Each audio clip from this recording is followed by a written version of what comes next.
کیا آپ جانتے ہو یوم عاشورہ کیا ہے اور یوم عاشورہ کا روزہ کیوں رکھا جاتا ہے اور اس کے کتنے روزے رکھے جاتے ہیں؟ بہت سے لوگوں کو یہ کنفیوژن ہے کہ عاشورہ کا روزہ کتنا رکھا جاتا ہے، 1 رکھا جاتا ہے، 2 رکھا جاتا ہے یا پھر 3 رکھا جاتا ہے، 9 اور 10 کو رکھا جاتا ہے، 9، 10 یا 11 کو رکھا جاتا ہے یا صرف 10 کو رکھا جاتا ہے۔ تو پھر صحیح بخاری اور صحیح مسلم حدیث کے ذریعے سمجھتے ہیں۔ آپ صلی اللہ علیہ وسلم جب مکہ سے ہجرت کر کے مدینہ تشریف لائے تو آپ صلی اللہ علیہ وسلم نے یہودیوں کو یوم عاشورہ کا روزہ رکھتے ہوئے دیکھا۔ آپ صلی اللہ علیہ وسلم نے ان سے دریافت کیا، تمہاری مذہبی روایت میں کیا یہ خاص دن ہے؟ اس کی کیا خصوصی وجوہات ہے کہ تم اس کا روزہ رکھتے ہو؟ انہوں نے کہا کہ ہمارے یہاں یہ بڑی عظمت والا دن ہے، اس میں اللہ تعالیٰ نے موسیٰ علیہ السلام اور ان کی قوم بنی اسرائیل کو نجات دی تھی اور فرعون اس کے لشکر کو غرق کیا تھا، تو موسیٰ علیہ السلام نے اس انعام کے شکر میں اس دن کا روزہ رکھا تھا، اس لیے ہم بھی ان کی پیروی میں اس دن کا روزہ رکھتے ہیں۔ رسول اللہ صلی اللہ علیہ وسلم نے فرمایا، اللہ کے پیغمبر موسیٰ علیہ السلام سے ہمارا تعلق تم سے زیادہ ہے اور ہم اس کے حقدار ہیں۔ پھر رسول اللہ صلی اللہ علیہ وسلم نے خود بھی عاشورہ کا روزہ رکھا اور امت کو بھی اس دن کے روزے کا حکم دیا۔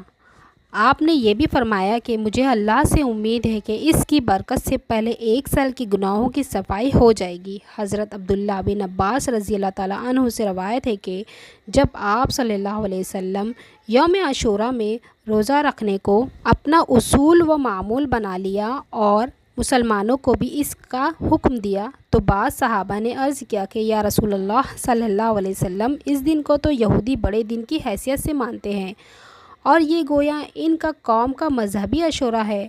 اور خاص اس دن ہمارے روزے رکھنے سے ان کے ساتھ شباہت ہوتی ہے، تو کیا اس میں کوئی ایسی تبدیلی ہو سکتی ہے جس کے بعد شباہت والی بات باقی نہ رہے؟ تو آپ صلی اللہ علیہ وسلم نے ارشاد فرمایا کہ انشاءاللہ جب